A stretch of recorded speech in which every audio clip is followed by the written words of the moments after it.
Up next in 4th place is the Donner DDP-100. With this unit, the design is very sleek and elegant. We like that it has the bare minimum number of control buttons located on the left-hand side of the keyboard because it makes it far less complicated to set up. One thing we really like is that the slide cover keeps dust from entering the inside of your keyboard, just like a real piano. When it comes to feeling and sound, the Donner is an 88-key, fully weighted action digital piano. This means it can precisely match the finger strength changes and help make it more stable and feel better. What's more, you can test and adjust the details of timbre repeatedly. This allows you to ensure the sound is as realistic as possible.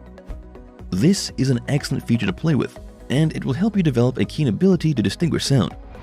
Moreover, this unit comes with an input and play MP3 connector, as well as a built-in amplifier, and it can even support external sounds or headphones to meet the demands of a range of occasions, from practice to concerts.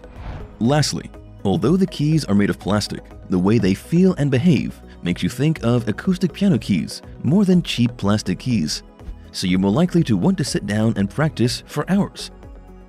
Its pros are: it has a robust yet sleek design, its range of connection options is handy, and its keys feel good to use.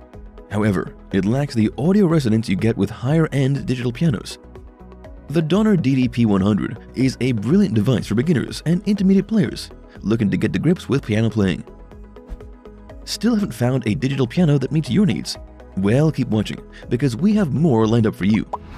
Meanwhile, if this is your first time visiting our channel, be sure to subscribe and hit the bell icon to receive notifications of our next videos.